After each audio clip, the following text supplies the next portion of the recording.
आज था बजट का डे और बजट के दिन 2022 और 2023 के लिए कई सारी स्कीमों का नाम लिया गया है। समझने की कोशिश करते हैं। आई एम होपिंग कि आपने बजट को अच्छे से देखा होगा, समझा होगा, क्योंकि हर एक नागरिक के लिए बजट काफ़ी इंपॉर्टेंट होता है। इसीलिए हम समझने की कोशिश करते हैं। सबसे पहला जो नाम लिया गया, कैपिटल एक्सपेंडिचर के ऊपर गवर्नमेंट का फोकस बना हुआ है।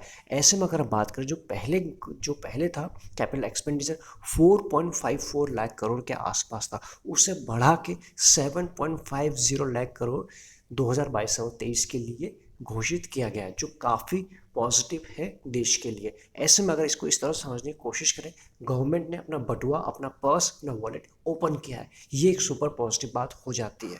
इतना इन्वेस्टमेंट मार्केट में आने वाला है, इतना पैसा अलग अलग इंडस्ट्री से, अलग अलग सेक्टर से, अलग अलग प्लेयर से, अलग अलग कंपनी से मार्केट में समहाउ आने वाला है, ये एक सुपर पॉजिटिव बात हो जाती है। ऐसे में अगर हम बात करें, बजट जिस वक्त आया हुआ है, इलेक्शन के टाइम के आसपास आया हुआ है। ऐसे में आज के बजट की खूबसूरती यही रही, किसी भी टाइप का अगर बजट के बाद कोई कंट्रोवर्सी टॉपिक नहीं उठाया गया, अननेसेसरी का खींचा नहीं गया, बहुत ज़्यादा टाइम नहीं लिया गया, साफ सुथरा था, जिससे आप अगर बहुत ज़्यादा चीज़ें अच्छी नहीं थी तो बैड भी नहीं थी, इस तरीके से आप इसको ले सकते हैं। तो ऐसे में जो पहली पॉजिटिव बात यही रही कैपिटल एक्सपेंडिचर के ऊपर, जहाँ पर गवर्नमेंट का फोकस बना हुआ है, ग्रोथ के ऊपर ज़्यादा बना हुआ है। दूसरा जो नाम निकल के आया, पीएम गति शक्ति प्रोग्राम। इसके अगर बात करें, जो जो व्हील्स होते हैं ग्रोथ की, जो 7 इंजन होते हैं ग्रोथ के, जैसे कि roads, railway, airports, transport, waterway and logistics infra, इन सभी के ऊपर गवर्नमेंट का फोकस बना हुआ है। और सिर्फ फोकस ही नहीं, अगर हम बात करें नेशनल हाईवे नेटवर्क की बात करें, will be expanded by 25,000 kilometre by FY 23। तो मतलब इतना हाईवे के ऊपर ध्यान दिया जाएगा। ऐसे में गवर्नमेंट की बात करें, कंस्ट्रक्शन के ऊपर काफ़ी ज़्यादा फोकस था, और कंस्ट्रक्शन से रिलेटेड जितनी भी कंपनीज हैं, उनके लिए यहाँ से पॉजिटिव न्यूज़ आ रही है। ऐसे में अगर इंडिया की अगर बात करें, इंडिया भी अभी उन लेवल के आसपास है जहाँ परसेंटेज के फॉर्म में बहुत ही कम ग्रोथ हुई है अभी इंफ्रा के सेक्टर में। ऐसे में कई सारी अपॉर्चुनिटीज़ ओपन होते हुए आ रही हैं, और गवर्नमेंट का फोकस बना हुआ है। तो अगर हम बात करें, जो भी इस सेक्टर के लीडर कंपनीज हैं, उनको वो बेनिफिशियरी हो सकता है। ऐसे में जो पहला नाम निकल के आता है, L&T निकल के आता है, या फिर और भी कंस्ट्रक्शन की कंपनी से, जैसे KNR कंस्ट्रक्शन की बात करें, एक्सेट्रा एक्सेट्रा। तो ऐसे में ये वो कंपनीज हैं जो बेनिफिशियरी रहेंगे। सिर्फ जब भी हम कंस्ट्रक्शन की बात करते हैं, कुछ ऐसा नहीं कि सिर्फ रोड बन गई और उसके बाद उन्हीं सारे सेक्टर, उन्हीं सारे कंपनीज के लिए बेनिफिशियरी होता है। जब भी किसी भी कहीं जगह एक रोड निकलती है, कंस्ट्रक्शन एक का काम होता है, हाईवे बनती है, तो बहुत सारी इंडस्ट्रीज़ के लिए अपॉर्चुनिटी ओपन होकर सामने आती है। जैसे कि सबसे पहली बात करूँ, उसके बाद अगर कोई लैंड होती है, उसके बाद उसमें रोड़ी का काम होता है, उस तो वहाँ पे हमें सीमेंट सेक्टर की ज़रूरत पड़ती है। देन मेटल की ज़रूरत पड़ती है, स्टील के पावर की ज़रूरत पड़ती है। यानी हर एक सेक्टर के लिए एक अपॉर्चुनिटी ओपन होते हुए सामने आती है। ऐसे में गवर्नमेंट का फोकस लॉजिस्टिक के ऊपर भी बना हुआ है। और तो ये वो सारी कंपनीज हैं जिनके ऊपर आप फोकस रख सकते हैं। ट्रांसपोर्ट की बात करें, या फिर लॉजिस्टिक के टॉप कंपनीज की बात करें, कंस्ट्रक्शन की बात करें, पावर की बात करें, मेटल की बात करें, इसीलिए मेटल सेक्टर आजकल काफ़ी अच्छा भागा हुआ भी था। पॉजिटिव न्यूज़ तो डेफिनेटली है ही। और प्लस कितना इसके लिए बजट आने वाला है, आप यहाँ देख सकते हो, 20,000 करोड़, जिसे आप काफ़ी अच्छा पॉजिटिव कह सकते हो। तो यानी मार्केट में इतना पैसा सब हाँ आने वाला है अलग अलग वे में। तो ये वो देखते हैं कि ये जो कंपनीज हैं, कौन इसका सही से बेनिफिट ले सकता है या फिर उठा सकता है। ऐसे में आपकी नज़र अच्छी कंपनीज में होनी चाहिए, क्योंकि स्टॉक मार्केट का चैनल है, उसी नज़र से अगर हम इसको देखने की कोशिश करें तो ये रहा दूसरा। थर्ड पॉइंट की बात करें, क्रिप्टो के ऊपर अगर आप बात करें, क्रिप्टो का जिक्र की हुआ तो उसका नाम लिया गया कि जो भी अगर आप क्रिप्टो में डील करते हैं, उसके बाद जो आपकी इनकम जो भी गेन होता है, तो उसको फ्लैट 30% का टैक्स देना पड़ेगा। तो ये है, ऑल दो गवर्नमेंट ने अभी इसको अगर बाई पेपर अगर देखा जाए, इलीगल भी नहीं है, लीगल भी नहीं है, अभी ये उस लेवल में है जहाँ पर इससे पहले अभी तक डिस्कशन नहीं होता था इस टॉपिक के ऊपर, अभी डिस्कशन होने लग गया है। लेकिन टैक्स इसके ऊपर लगाया 30% का, जो भी आपको गेन होता है। साथ ही में TDS की बात करें, 1% का TDS भी देना पड़ेगा। तो ये आप समझ सकते हैं कि ये है। अभी आने वाले टाइम में इसके ऊपर और भी ज़्यादा क्लैरिटी हो जाएगी, लेकिन एज ऑफ नाउ का जो प्लान दिख रहा है वो आपके सामने है। कुछ ही टाइम में अगर ये चीज़ें और आगे बढ़ती हैं तो रेगुलेटर भी सामने आएंगे, कौन इसको रेगुलेट करेंगे। जैसे स्टॉक मार्केट की बात करें तो सेबी निकल के आते हैं, वैसे ही कई टाइम से बात चली कि सेबी एंड आरबीआई क्रिप्टो के रेगुलेटेशन के फॉर्म में बाहर आ सकते हैं, उनका नाम निकल के आ सकता है। लेट्स सी किस तरह से काम होता है, बट गवर्नमेंट का फोकस बना हुआ है। अगर आप गेन करना चाहते हैं, आप ट्रेड करना चाहते हैं, इन्वेस्टमेंट करना चाहते हैं, कीजिए, 30% फ्लैट टैक्स दीजिए। तो ये है कुछ एज ऑफ नाउ का प्लान। नेक्स्ट अगर हम बात करें fourth point, post office banking post, इसके ऊपर भी काम किया गया। अगर इंडिया की बात करें तो 1.5 लाख पोस्ट ऑफिस है, तो उन सभी को यानी 100% जितने भी हैं 1.5 lakh post office will be on boarded on core banking system in 2022। तो ये है पोस्ट ऑफिस के ऊपर भी काम किया जा रहा है, उन्हें भी डिजिटलाइजेशन के फॉर्म में जोड़ा जा रहा है, उन्हें भी बैंकिंग अगर हम बात करें ऑन बोर्ड किया जा रहा है बैंकिंग सिस्टम में। तो ये भी एक देखा जाए इस सेक्टर के लिए भी एक अच्छी बात हो जाती है। उसके बाद हम बात करें आत्मनिर्भर डिफेंस मैन्युफैक्चरिंग के लिए, हर एक सेक्टर के लिए एफडीआई अलाउड होता है। एफडीआई गवर्नमेंट करती है, किसी में 25% एफडीआई अलाउड होता है, किसी में 50, किसी में 51, किसी में 74, 75, इस तरह से। तो डिफेंस सेक्टर में भी 75 के आसपास, ये भी कई टाइम से बढ़ते हुए जा रहा है। तो ऐसे में अगर हम बात करें, लेकिन आज के दिन की अगर बात करें जो कमेंट्री निकल के आई है, 68% और डिफेंस प्रोक्योरमेंट बजट जो होगा वो डोमेस्टिक प्राइवेट इक्विटी फंड के लिए होगा, इक्विटी प्राइवेट इंडस्ट्रीज के लिए होगा।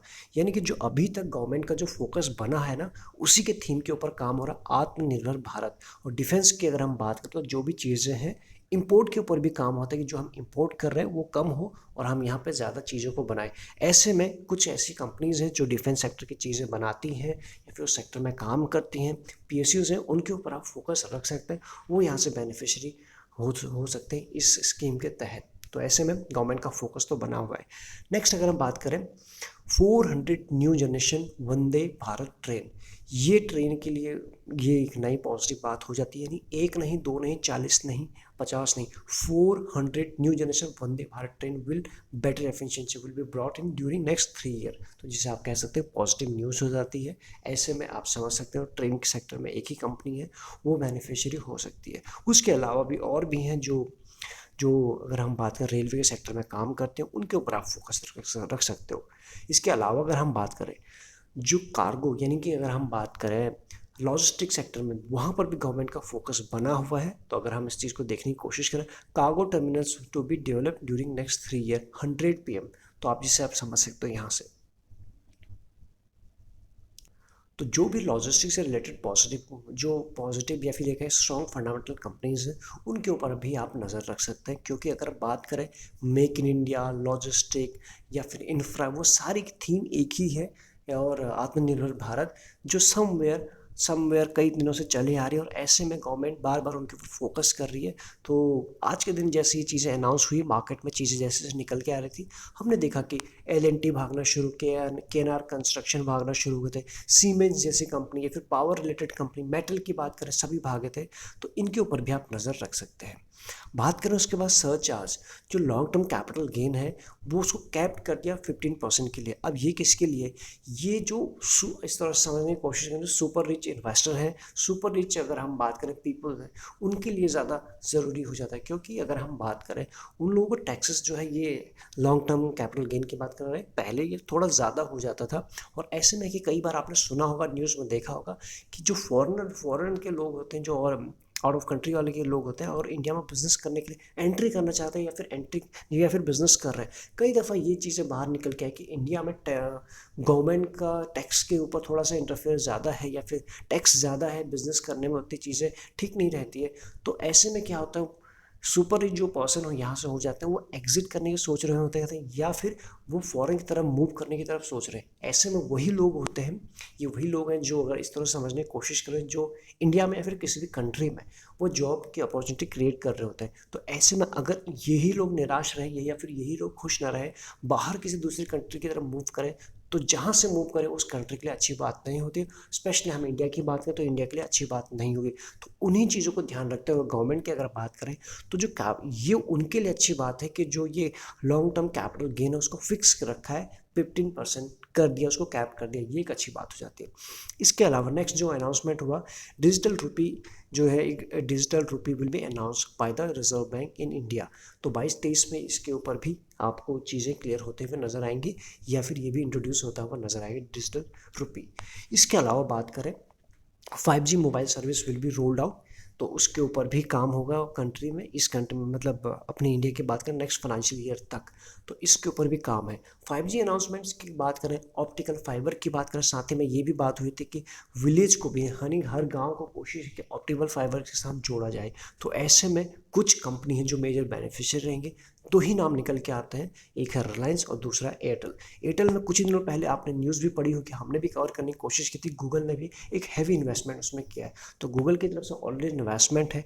आज की अगर न्यूज़ की बात करें, बैंगलोर बेस्ड एक स्टार्टअप है, एक कंपनी स्टार्टअप ने कंपनी है जहां एयरटेल ने 25% की स्टेक भी खरीदा है। साथ ही में गवर्नमेंट का भी फोकस बना है कि 5G की स्पेक्ट्रम की यहाँ पे ट्रायल हो सकते हैं, या फिर बाकी चीज़ें बाहर निकल के आ सकती हैं 5G। तो ये है। और रूरल वहाँ की बात करें, ये तो दो बेनिफिशियरी रहे।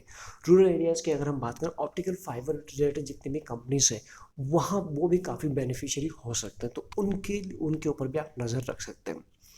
इसके अलावा अगर हम बात करें, कई सारी चीज़ें हमने इसमें कवर करने की कोशिश की। अगर आपको लगता है कि कुछ पॉइंट्स छूट गए, आप बेझिझक आप हमें कमेंट में बता सकते हैं, सो दैट आपके साथ हमें भी पता चल जाए। अदरवाइज और भी लोग आपके कमेंट को पढ़ के अपनी नॉलेज को इन्हेंस कर सकते हैं। इस वीडियो में इतना ही। अगर आपको लगता है कि थोड़ा सा कुछ एक्स्ट्रा सीखना चाहते हैं, ज्वाइन बटन भी आप कंसिडर कर सकते हैं, वो आपको इजीली चैनल पर मिल जाएगा या फिर डिस्क्रिप्शन में मिल जाएगा, या फिर आपके पास डीमैट अकाउंट नहीं है, डिस्क्रिप्शन में आपको लिंक्स मिल जाएंगे जिसके साथ भी आप कंफर्टेबल है, आप अकाउंट ओपन करा सकते हैं। अदरवाइज वीडियो को लाइक कर सकते हैं, सब्सक्राइब कर सकते हैं, हमें मोटिवेट कर सकते हैं। Thank you so much.